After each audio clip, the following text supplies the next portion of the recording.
काइनेसियोलॉजी का सबसे ज़्यादा सर्च किया जाने वाला टॉपिक एक्टिव मोमेंट के भी हमने पार्ट पढ़े थे कि दो पार्ट्स होते हैं। एक होता है एक्टिव वॉलंटरी मोमेंट, एक होता है इनवॉलंटरी मोमेंट। जो वॉलंटरी मोमेंट होते हैं इसके हमने मज़ीद 4 जो है वो पार्ट्स पढ़े थे। तो इसकी पहले डेफिनेशन पढ़ लेते हैं, फिर करते हैं इसकी एक्सप्लेनेशन। तो क्या कहते हैं, मोमेंट परफॉर्म्ड और control by the voluntary action of muscles working in opposition to the external forces.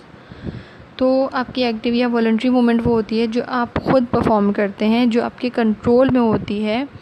जब उसको आप चाहें रोकना, आप उसको रोक लेते हैं, ठीक है। और ये movement working in opposition to an external force, जो इसमें एक्सटर्नल फोर्स के अकॉर्डिंग भी आप काम करते हैं। यानी इस डेफिनेशन के 2 पार्ट हैं।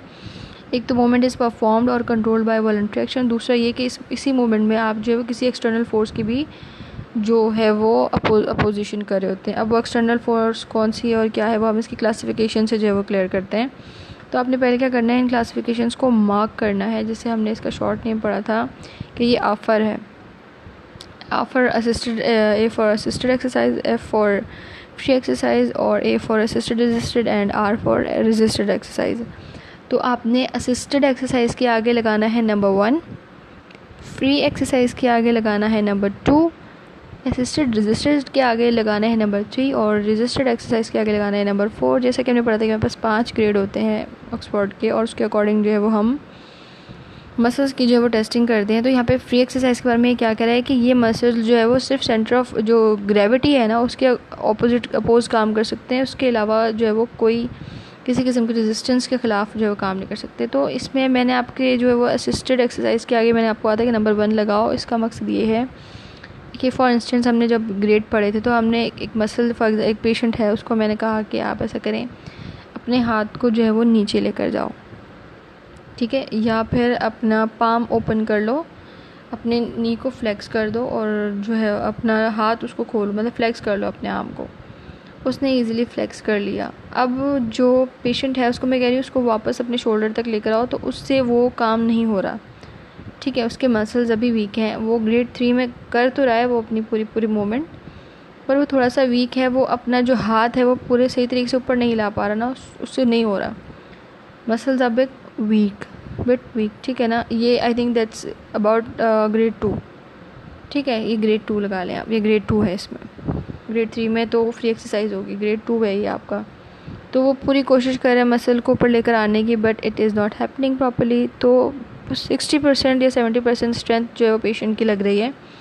तो मैं क्या करूँगी कि 40% या 30% थोड़ी सी असिस्टेंस, यानी अपना हाथ या 2 उंगली से थोड़ा सा उसको सपोर्ट कर दूँगी कि हाँ ऊपर लेकर जाओ और टच कर दो इसको शोल्डर के साथ, और अपनी फ्लेक्जन जो है वो पूरी करो।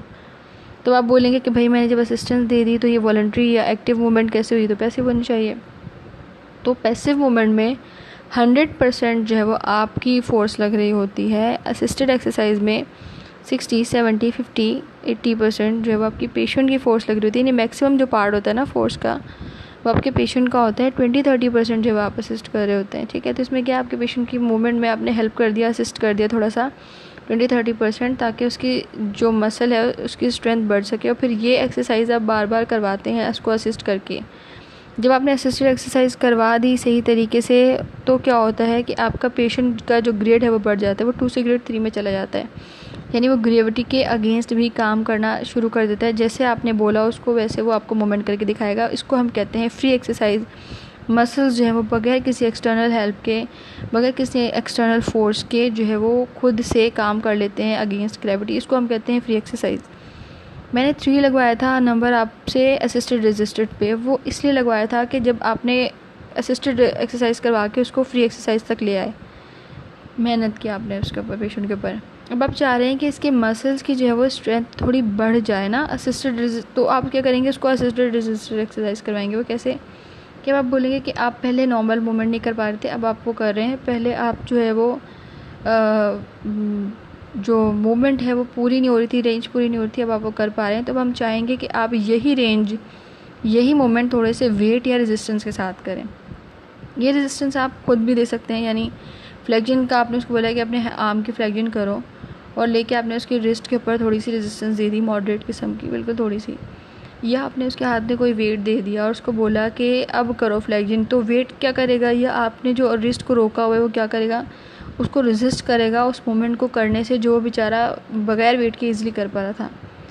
तो असिस्टेड रेजिस्टेड, अब आप क्या करेंगे कि वेट तो आपने उसको दे दिया, अब आप नहीं चाह रहे कि उसको कोई परेशानी हो या मसल दोबारा वीक हो जाए, तो आप उसको आप एक तरफ आप जो है वो उसको रेजिस्टेंस दे रहे हैं, दूसरी तरफ आप उसको थोड़ी सी असिस्टेंस देंगे ताकि वो वेट के साथ भी जो है वो बगैर वेट के भी आपने उसको असिस्टेंस दी थी ना, ताकि मसल प्रॉपर्ली काम करे। अब आप उसको वेट के साथ असिस्टेंस देंगे ताकि उसका आर्म जो है वो वेट के साथ मूवमेंट और या एक्सरसाइज जो है वो कर सके।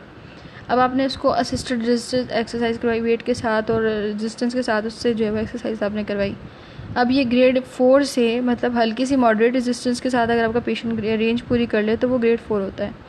अब आपने उसको ये एक्सरसाइज करवाई, उस पर मेहनत की और आप उसको ले आए ग्रेड 5 में, यानी रेजिस्टेड एक्सरसाइज में। अब आपका वही पेशेंट जिससे नॉर्मल मूवमेंट भी बग़ैर वज़न के भी नहीं हो रही थी, अब वो वज़न के साथ भी मूवमेंट कर रहा है, रेजिस्टेंस के साथ भी मूवमेंट कर रहा है, और रेजिस्टेड एक्सरसाइज में आप मज़ीद मेहनत करके उसके ऊपर मैक्सिमम जो है वो रेजिस्टेंस देकर उससे और जो है वो उसके मसल्स का जो वर्क है वो स्ट्रॉन्ग करवाते हैं, उसकी पावर और एंड्योरेंस बढ़ाते हैं। तो एक ऑप्शन बेसिकली में आता है कि रेजिस्टेंस एक्सरसाइज में हम क्या करते हैं, तो इसको डेफिनेशन पढ़ लेते हैं तो आपको ईजी हो जाएगा। The forces of resistance offered to the action of the muscle of the working muscles are artificially or systematically increased to develop the power and endurance of muscle। क्या रेजिस्टेंस एक्सरसाइज हम use करते हैं कि endurance और power बढ़ सके muscles की, तो इसमें आर्टिफिशियली क्यों लिखा हुआ है कि नेचुरली तो हर बंदे के 6 पैक नहीं होते ना, नेचुरल तो सबका जो बाइसेप है वो 10 इंच का या 12 इंच का नहीं होता ना, तो हम उसको एक्सरसाइज करवा के उसके मसल्स को इतना स्ट्रेंथनर्स काबिल करते हैं, तो इसलिए यहाँ पे आर्टिफिशियल और सिस्टमेटिकली लिखा हुआ है। हम क्या करते हैं, उसको वेट के साथ एक्सरसाइज करवा के उसकी रेजिस्टिंग पावर को जो है वो डेवलप करते हैं और वो स्ट्रॉन्ग हो जाता है। अब कहाँ से हमने शुरू किया था, ग्रेड 2 से, जहाँ उससे एक नॉर्मल से मूवमेंट भी नहीं हो रही थी, फिर हम चले गए फ्री एक्सरसाइज की तरफ जहाँ वो अपनी नॉर्मल से मूवमेंट के बाद फ्री एक्सरसाइज खुद ही जो अपनी प्रॉपर मूवमेंट कर पा रहा था बगैर ग्रेविटी के अगेंस्ट। फिर हम चले गए असिस्टेड रेजिस्टेड पे, हमने थोड़ा सा उसको वेट दे के उसकी हेल्प करके उसकी एक्सरसाइज करवाई, उसको स्ट्रॉन्ग किया। फिर हमने उसको ज़्यादा वेट और ज़्यादा रेजिस्टेंस देके बग़ैर असिस्टेंस के, ज़्यादा वेट भी दिया, ज़्यादा रेजिस्टेंस भी थी, पर हमने उसको कोई जो है वो असिस्टेंस नहीं दी और हमने उसको एक्सरसाइज करवाई। अब उसके मसल इतने स्ट्रॉन्ग हो गए कि वो आपको भी उठा सकता है। ठीक है, तो ये आपके हो गया। अब हम थोड़ी सी इसकी डेफिनेशन पढ़ लेते हैं। ये जो मैंने साइड एक्सप्लेनेशन आपको बताई है यही आगे पूरी बुक में डीना में लिखी हुई है, आप चाहें तो इसको पढ़ सकते हैं। ठीक है, तो वैसे ज़रूरत नहीं बची है, पर चाहें तो पढ़ सकते हैं। पढ़ लेते हैं इसकी डेफिनेशन। फ्री एक्सरसाइज में क्या होता है, the working muscles are subject only to the forces of gravity acting upon the part moved और स्टेबलाइज। तो फ्री एक्सरसाइज में क्या होता है कि हमारे मसल उस सेंटर ऑफ ग्रेविटी के खिलाफ, उस ग्रेविटी के खिलाफ काम कर रहे होते हैं। जो पार्ट हमारा या तो मूव कर रहा होता है या फिर स्टेबलाइज होता है, बस। यानी जिस पार्ट में मूवमेंट करनी है ना, उस पार्ट पे जो सेंटर ऑफ ग्रेविटी काम कर रही है, जो ग्रेविटी काम कर रही है, उसके अपोजिट उसमें काम करना होता है, बस। असिस्टेड एक्सरसाइज में क्या होता है, व्हेन मसल स्ट्रेंथ और coordination is inadequate to perform a movement and external force is applied to compensate the deficiency. यानी वो नॉर्मल से मूवमेंट करने में अगर उसको थोड़ी सी प्रॉब्लम हो रही है तो हम थोड़ी सी अपनी एक्सटर्नल फोर्स लगाकर उसकी वो मूवमेंट पूरी कराते हैं, that is assisted exercise. Assisted resistance में क्या होता है, many muscles may be strong enough to work against resistance in part of range not in others. मतलब कुछ में ऐसा होता है कि मसल जो है वो रेजिस्टेंस बर्दाश्त कर लेते हैं, कुछ में नहीं कर पाते, तो इसमें हम क्या करते हैं कि एक्सटर्नल फोर्स लगाते हैं और थोड़े से स्टेबलाइजिंग हैंड देते हैं और मूवमेंट करवा देते हैं, और इस एक्सरसाइज को बार बार रिपीट करवाते हैं टिल देन हमारा टारगेट जो है वो अचीव ना हो जाए। फिर आती है रेजिस्टेड एक्सरसाइज। रेजिस्टेड एक्सरसाइज में क्या होता है, the force of resistance offer to the action of the working muscles are artificially और सिस्टमेटिकली इंक्रीज, और ये भी हमने डिस्कस कर लिया है। Free exercise are those which are perform by the patient's own muscular effort. तो ये वो एक्सरसाइज जो पेशेंट खुद अपनी मसल्स की ताकत से करता है, इसको किसी किस्म की असिस्टेंस या रेजिस्टेंस नहीं दी जाती, ना वो लेता है। ठीक है, तो they vary widely in character effect not only because of nature and extent of the movement but according to the manner in which they are perform. तो ये जो फ्री एक्सरसाइज होती हैं ये मतलब वेरी करती हैं बहुत ज़्यादा, इस हिसाब नेचर के हिसाब से या मूवमेंट के हिसाब से नहीं, इस हिसाब से कि उनको किस तरह से परफॉर्म किया जा रहा है। ठीक है ना, यानी एक ही डंबल है, मतलब आप जो है वो सिटअप्स कर रहे हैं, फॉर एग्जांपल सिटअप्स कर रहे हैं, तो आप हाफ़ कर रहे हैं या फुल कर रहे हैं या 1 लेग सिटअप कर रहे हैं, तो जो मसल वर्क है वो उसके हिसाब से जो चेंज होता रहता है, जो कैरेक्टर है, जो इफेक्ट है वो एक्सरसाइज का उस हिसाब से चेंज होता रहता है। This type of exercise can be used to obtain any of the effect which are produced by exercise as a whole, if and when it is used judicially.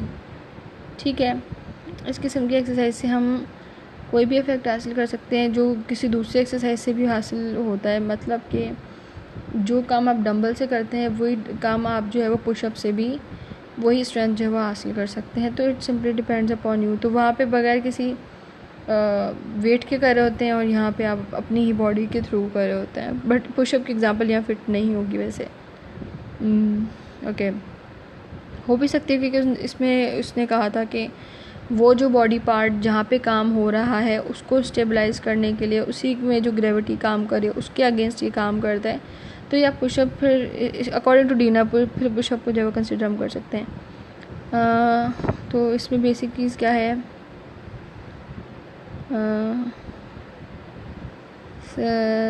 success in achieving the required effect depends not on the selection of suitable exercise and on the manner in which it is performed. तो जो success है, जो आपको जो target हासिल करना था, वो इस बात पे डिपेंड नहीं करता कि आपने सूटेबल एक्सरसाइज चूज़ की है या नहीं की है. ये इस बात पे डिपेंड करता है कि आपने वो एक्सरसाइज परफॉर्म किस तरीके से किया. अगर आप एक्सरसाइज को गलत वे में परफॉर्म करते रहे हो तो जो मसल्स आप चाहते इफेक्ट हो उसकी जगह कोई और मसल इफेक्ट हो जाएंगे और जो आप रिज़ल्ट चाह रहे थे वो आपको नहीं मिलेगा. चलें, और ये पेशेंट के स्किल और इंस्ट्रक्टर के जो एक्सपीरियंस है उस पर भी डिपेंड करता है कि वो आपको क्या करवा रहा है. ठीक है, जो सबसे बड़ा एडवांटेज है फ्री एक्सरसाइज का is lies in the fact that one the patient has mastered the technique of their performance and in is affair of their purpose they are his own to practise when he and where he pleases. तो इस free exercise का थोड़ा फ़ायदा ये होता है कि आप किसी पर दूसरे पर रिलाई नहीं कर रहे होते. आप जब चाहते हो जहाँ चाहते हो कहीं जा रहे हो किसी फंक्शन में, कहीं किसी रिलेटिव के पास या किसी ट्रिप पर, तो आप वहाँ पे भी जो खुद ही जब एक्सरसाइज कर लेते हो आपको अपना पता होता है कि मुझ पे मैं कौन सी एक्सरसाइज मेरे लिए इधर बेहतर रहेगी और मुझे इस वक्त कौन सी एक्सरसाइज की ज़रूरत है. तो इसका ये एडवांटेज है. वेदर और not we use the exercise for home practice to help himself largely depend on the desire of rehabilitation and his confidence in the efficiency of the exercise. Okay, अगर वो जो है वो इस एक्सरसाइज को घर में यूज़ नहीं करता तो इसकी जो रिहेबिलिटेशन है उस पर जो है वो इफ़ेक्ट हो सकता है. मतलब जो रिहेबिलिटेशन का प्रोसेस है उस पर इफ़ेक्ट हो सकता है. Depends on the desire for rehabilitation. अगर एक पेशेंट जो है वो जल्दी रिहैब होना चाहता है तो हम जो उसको एक्सरसाइज और जो रूटीन बोलेंगे वो उसको फॉलो करेगा ना. सिंपल सी बात है. अब एक जो है वो ठीक तो होना चाहता है पर वो लेज़ी है, वो कोई रूटीन फॉलो करने की कोशिश नहीं कर रहा. तो इस एक्सरसाइज या किसी भी एक्सरसाइज से आपको जो ठीक होने का जो पॉइंट चांस है उसका जो सारा जो दारोमदार है वो इस चीज़ पर है कि आप उस जो एक्सरसाइज आपको प्रिस्क्राइब की गई है उसको आप घर पे कितना करते हो. ठीक है, और वो जो आप घर पे करोगे या नहीं करोगे उसका सारा का सारा जो दारोमदार है वो इस चीज़ पे है कि आप खुद कितना ठीक होना चाहते हो. कहीं थोड़ी सी एक्सरसाइज करके आपको ओवर कॉन्फिडेंस तो नहीं आ गया, बस ये है. और जो इसका डिसएडवांटेज है वो ये है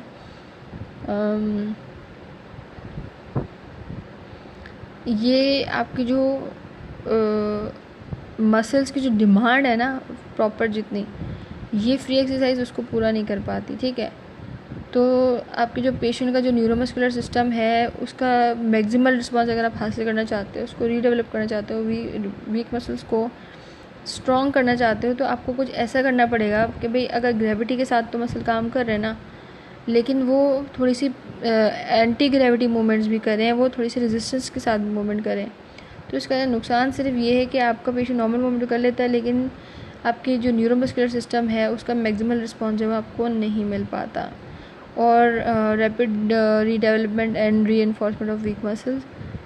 तो आपके जो मसल्स हैं वो जो है वो जल्दी जो ठीक होते हैं फिर जल्दी दोबारा से वीक हो जाते हैं क्योंकि आपने जो है वो नॉर्मल मूवमेंट अभी तक अपनी जो है वो अचीव की है, उसके साथ कोई ख़ास कोई मेहनत नहीं की कि वो आगे स्ट्रॉन्ग रहें और मज़ीद काम कर सकें. ठीक है, क्लासिफिकेशन ऑफ फ्री एक्सरसाइजेस की भी आगे क्लासिफिकेशन है लोकलाइज और general.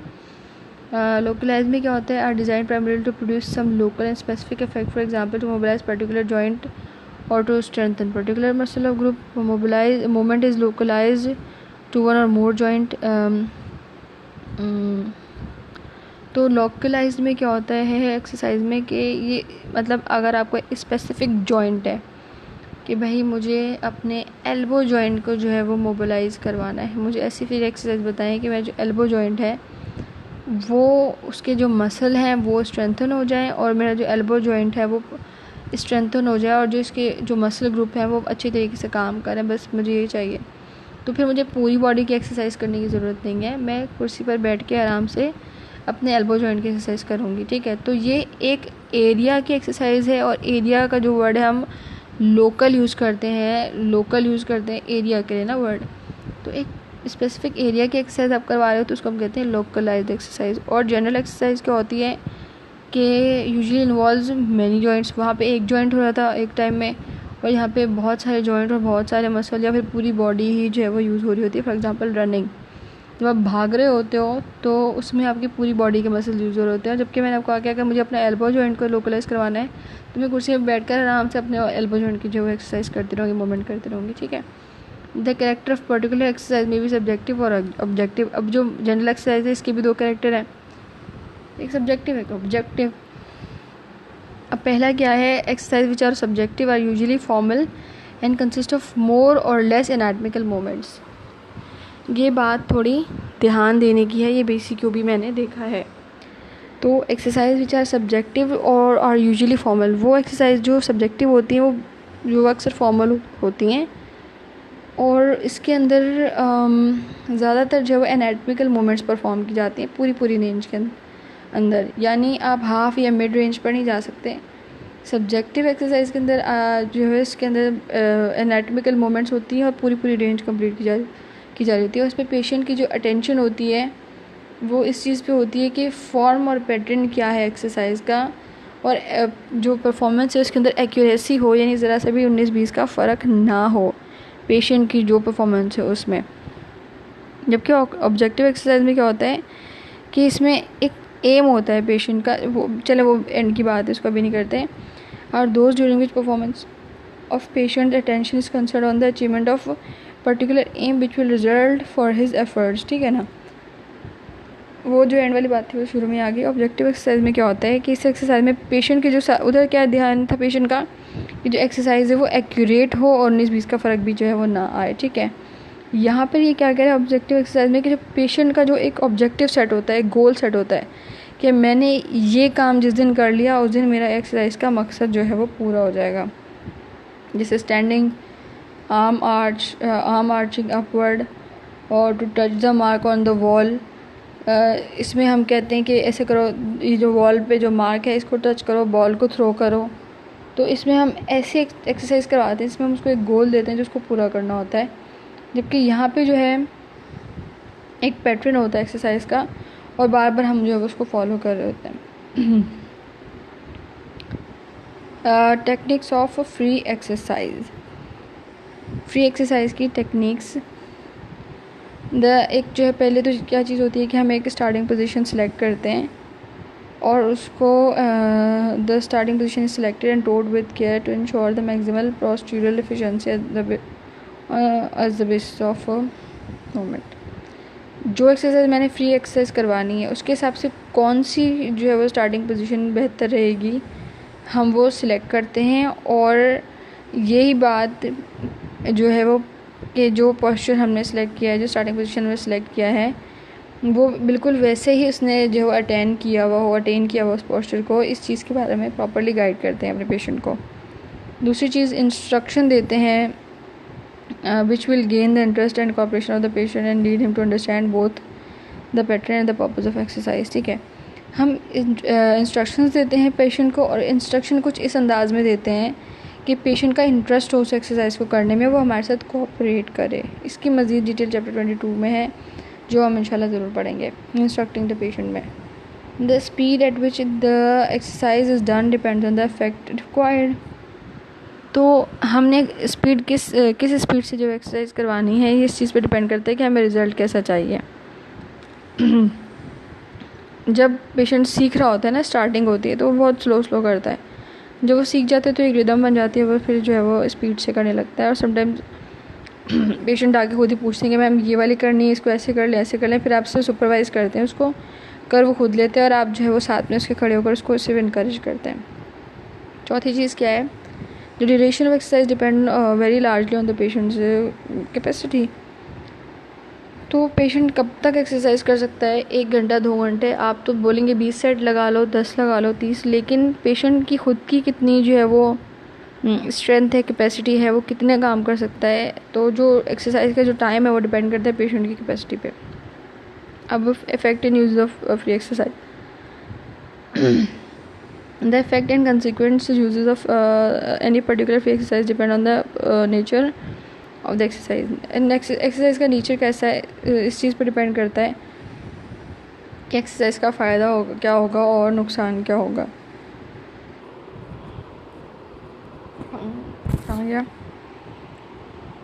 Effect and use.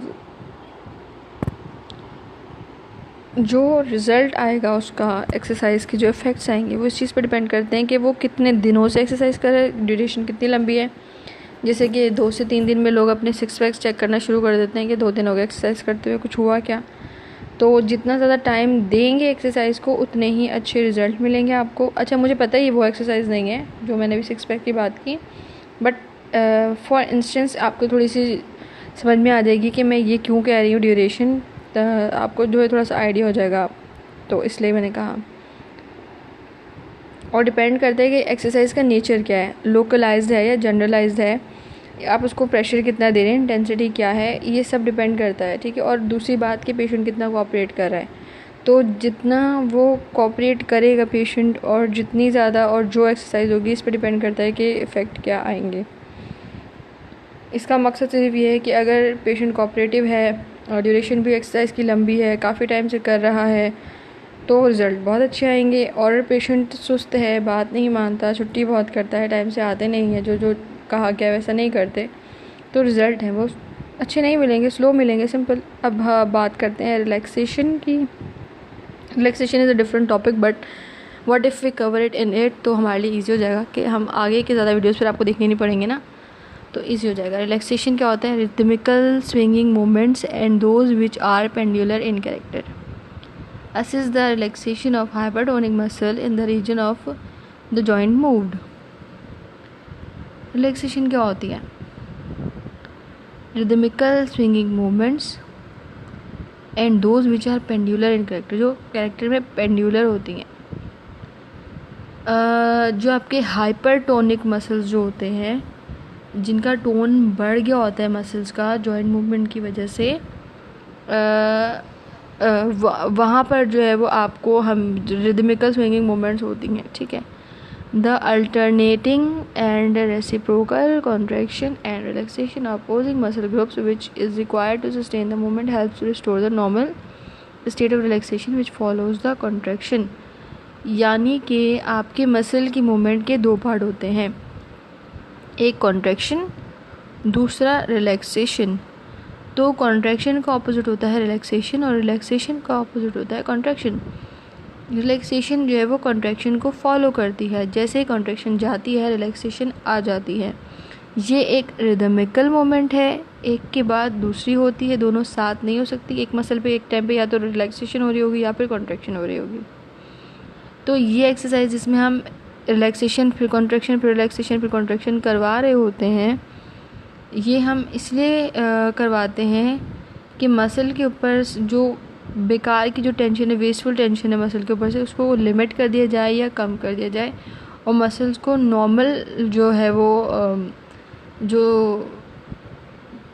Neuromuscular जो उसकी कोऑर्डिनेशन है उसको बहाल किया जा सके, simple. Exercise which work particular muscle group strongly achieve reciprocal relaxation of opposing muscle group. जैसे कि जब हम अपना जब अपना है जो आर्म है जो उसको अगर हम फ्लेक्स करें, ठीक है, तो मेरा जो बाइसेप है वो कॉन्ट्रैक्ट करेगा, लेकिन उसी के पीछे एक दूसरा मसल जो है वो रिलैक्स कर रहा होगा, स्ट्रेच कर रहा होगा, ठीक है।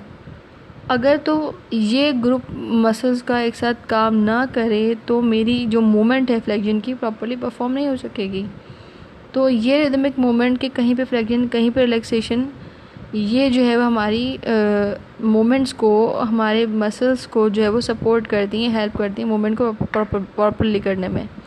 अगर हम एक्सरसाइज में ये मूवमेंट्स करवा रहे होते हैं, रिदमिकल चेंजेस और रिलैक्सेशन वगैरह, तो वो मसल जो हद से ज़्यादा टेंस्ड है या हाइपरटोनिक है, उसमें हम ये जो है वो रिलैक्सेशन वाली एक्सरसाइज करवाते हैं, ताकि मसल्स की जो टेंशन है वो रिड्यूस हो और वो अपनी नॉर्मल फॉर्म में आ जाए। Simple as that.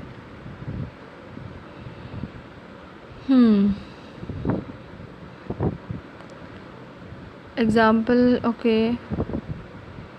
joint mobility, the normal range of joint movement is maintained by exercise performed in full range।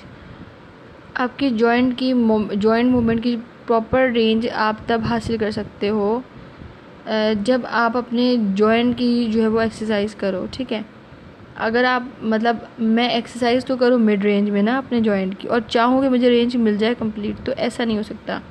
Joint mobility के लिए आपको अगर फुल रेंज चाहिए तो आपको एक्सरसाइज भी फुल रेंज में करनी पड़ेगी। 1-2 दिन तकलीफ़ होती है, बट उसके बाद जो है वो आदत हो जाती है और मसल्स वो है अपनी जगह पर आ जाते हैं, तो फिर पेन भी नहीं होता और आपकी फुल रेंज भी अचीव हो जाती है। If and when the range of movement is limited, rhythmical swinging exercises incorporating over pressure at the limit of range may serve to increase it। अगर जो एक्सरसाइज जो रेंज है मूवमेंट की वो लिमिटेड भी है, रिदमिकल भी है और इनकॉपरेटिंग भी है, मतलब एक साथ एक ही ग्रुप के मसल्स भी मूव करें, रिदमिक है, रिलैक्सेशन कॉन्ट्रैक्शन, फिर रिलैक्सेशन फिर कॉन्ट्रैक्शन, इस तरीके से, और लिमिटेड है, हद से ज़्यादा इतनी नहीं है कि मैंने एक आम बंदे को एक एथलीट जैसे जॉन सीना जितनी एक्सरसाइज करा उतनी करवा दी तो वो बेचारा दोबारा आ भी नहीं सकता और आने के काबिल भी नहीं बचेगा।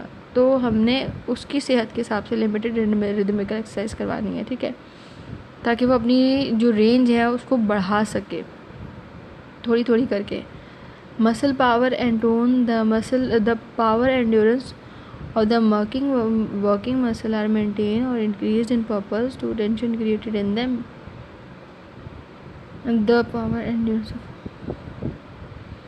अब क्या होता है इसके अंदर, हम जो मसल की जो पावर है और जो एंड्योरेंस होता है उसको मेंटेन रखते हैं ड्यूरिंग एक्सरसाइज, ताकि वो बढ़े घटे ना, कम ना हो, ठीक है। मेंटेन नहीं रखेंगे उसको और एक्सरसाइज मसल की जो पावर है उससे कम की करवाएंगे तो मसल जो है वो अपनी जो स्ट्रेंथ जो उसको इंक्रीज़ नहीं कर पाएगा। फॉर एग्जांपल, अगर मेरी एबिलिटी 100 kgs को लिफ्ट करने की है और मुझ पर जो है वो एक्सरसाइज मुझसे जो मेरे ट्रेनर है वो 20 kg, 5 kg, 10 kg की करवा रहे हैं, तो व्हाट डू यू थिंक, मेरी जो स्ट्रेंथ है वो बढ़ेगी या कम होगी?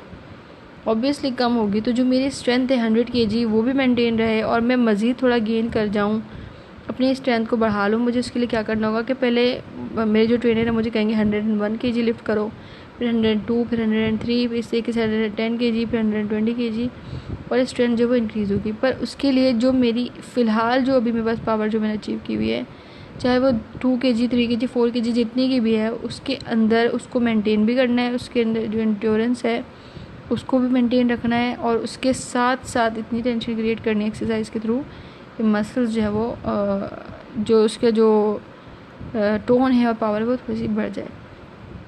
तो normally muscle power is maintain adequately by a minimum of everyday activities most of which are performed in the middle range. ठीक है, जो हम डेली लाइफ एक्टिविटीज़ में जो भी हम अपनी मसल रेंज यूज़ करते हैं वो मिडिल रेंज होती है, इससे ज़्यादा रेंज हम यूज़ नहीं करते, इससे ज़्यादा हम काम ही नहीं करते। ज़्यादा से ज़्यादा हम जार ऊपर रख दिया, बॉटल नीचे डाली, बाल्टी यहाँ से वहाँ रख दी, इससे ज़्यादा कुछ नहीं कर रहे होते ना। तो ये एक्सेप्ट वो जो मज़दूर होते हैं, जो लेबर्स होते हैं, उनके अलावा, क्योंकि वो बहुत हैवी काम कर रहे होते हैं, तो ये जो स्टेटमेंट है ना मिडिल रेंज वाली, उन पर फिट नहीं होती। जैसे यहाँ पर लिखा हुआ है under abnormal condition however, for example fixation of joint, the power only can maintain or improve by repeated static contraction. ठीक है, न्यूरोमस्कुलर कॉन्ट्रैक्शन क्या होती है? ये न्यूरोमस्कुलर कोऑर्डिनेशन यानी ब्रेन तो पैगाम भेज रहा है ना, लेकिन मसल उसको रिसीव करके, मतलब मसल और जो ब्रेन है उसका कोऑर्डिनेशन नहीं बन पा रहा, तो मसल उस पैगाम को रिसीव करके वो काम नहीं कर पा रहा जिसका आप उसको कह रहे हो ना। तो ये कोऑर्डिनेशन किस तरीके से इम्प्रूव हो सकती है कि एक ही एक्सरसाइज को मैं बार बार रिपीट करवाऊँ, इससे इम्प्रूव हो सकती है। इसके लिए मुझे एक सर्टेन पैटर्न ऑफ एक्सरसाइज और सर्टेन पैटर्न ऑफ मूवमेंट जो है वो पेशेंट के हिसाब से डिसाइड करना पड़ेगा, ताकि वो उसको करके जो सिंपल भी हो और जो है वो पेशेंट जो है वो एफिशिएंटली उसको कर भी सके।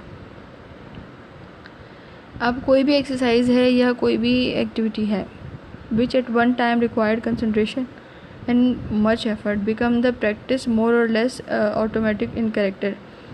जब भी आप कोई एक्सरसाइज या एक्टिविटी बार बार करते हैं कंसंट्रेशन के साथ, तो वो आपका एक जो है वो नॉर्मल कैरेक्टर का एक पार्ट बन जाती है, एक स्किल आपका डेवलप हो जाता है। जैसे कि अगर आपको चलने की आदत है तो फिर आपको चलना आ जाता है और आप चले बगैर फिर रह नहीं सकते, आप कहते को थोड़ी वॉक करके आता हूँ। या अगर आपको पियानो बजाना आता है तो फिर ये आपके कैरेक्टर का एक हिस्सा बन जाता है, फिर आप उसी से पहचाने जाते हो, ठीक है, आदत बन जाती है।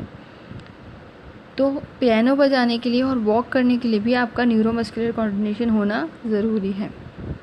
ऐसा नहीं ब्रेन बोल रहा हो कि ये वाला सॉन्ग चलाओ और आपके जो मसल्स हैं वो सुन ही नहीं रहे, और या फिर वो कुछ और ही किए जा रहे हैं। तो न्यूरोमस्कुलर कोऑर्डिनेशन के लिए भी हम रिपीटेशन करवाते हैं बार बार एक्सरसाइज की, ताकि ये पैटर्न जो है वो पेशेंट का ये भी इम्प्रूव हो सके, वो अपनी नॉर्मल काम वो आसानी से कर सके। Confidence is achievement of coordinated and efficient movements assures the patient of feasibility maintain. तो क्या होता है, जब आपका पेशेंट जो है वो अपना जो अचीव कर लेता है, वो एक्सरसाइज के थ्रू अपनी वो गोल्स अचीव कर लेता है जो वो सोच के आया होता है, तो कॉन्फिडेंस तो उसके अंदर खुद ही आ जाता है। और जब वो देखता है कि मैं जो एक्सरसाइज कर रहा हूँ उसके मुझे पॉजिटिव रिजल्ट्स मिल रहे हैं, तो उसकी बॉडी लैंग्वेज में अलग ही कॉन्फिडेंस आ जाता है। और वो जो आप उसको कह रहे होते हैं कि ये मूवमेंट करनी है या एक्सरसाइज करनी है, तो उसको मज़ीद कंसंट्रेशन से कर रहा होता है।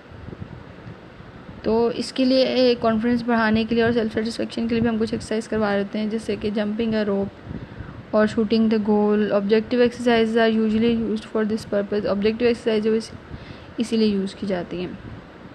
Circulatory and respiratory corporation during vigorous or prolonged exercises, it is apparent that the speed and depth of respiration is increased. तो कुछ एक्सरसाइज जो हमने देखा ना, एथलीट्स जो होते हैं उनका हार्ट जो है वो लॉन्ग टर्म मूवमेंट और इतनी हैवी ब्लड सप्लाई की वजह से जो हार्ट के जो मसल्स हैं वो हाइपरप्लेजिया का शिकार हो चुके होते हैं, और जो हार्ट के जो वॉल्स हैं वो हम नॉर्मल इंसानों से ज़्यादा बड़े हो चुके होते हैं। तो ऐसा क्यों होता है? क्योंकि उनको भागते हुए ज़्यादा ऑक्सीजन की ज़रूरत होती है और बॉडी उसके हिसाब से जो है अडेप्ट कर लेती है चेंजेस को। तो वो लोग जो एक्सरसाइज करते हैं, फॉर एग्जांपल आप ट्रेडमिल पर अभी फर्स्ट टाइम जा रहे हैं ना, तो आप 2 मिनट भागेंगे और आप हाँफने लग जाएंगे। और वो शख्स जो जिम 2-3 महीनों से या 1 साल से जा रहे हैं, तो वो 1-2 घंटे आराम से जो है वो जॉगिंग कर लेगा। तो एक्सरसाइज के बड़े ज़बरदस्त रिज़ल्ट आते हैं आपके सर्कुलेटरी और रेस्पिरेटरी ट्रैक्ट के ऊपर, और एक बहुत अच्छी जो है वो क्या कहना चाहिए कि आपकी हेल्थ जो है वो डेवलप हो जाती है। तो इसमें क्या बात कर रहे हैं, speed and depth of respiration is increase. Respiration की स्पीड और डेप्थ जो है वो बढ़ जाती है, हार्ट बीट जो है वो फास्टर और मोर फोर्सफुल हो जाती है। और जब यही बंदे कोई हल्की फुल्की एक्सरसाइज करते हैं तो उनको बॉडी पे कोई फ़र्क ही नहीं पड़ता, उनको चेंज महसूस ही नहीं होता। वो इतनी हैवी एक्सरसाइज कर चुके होते हैं, उनकी बॉडी पूरी चेंज हो चुकी होती है, अडेप्ट कर चुके होते हैं चेंजेस को, इतने हैवी चेंजेस को, जब वो लाइट सी कोई एक्टिविटी करते हैं तो बॉडी को चेंज फील ही नहीं होता। The need of active tissues. The active tissues involve during muscular exercise require a free supply of oxygenated blood. अब ये जो है वो हद से ज़्यादा एक्सप्लेनेशन है which is not necessary.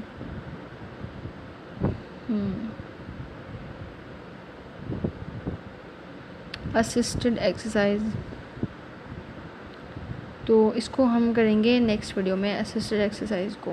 Free exercise is done, assisted हम नेक्स्ट वीडियो में करते हैं।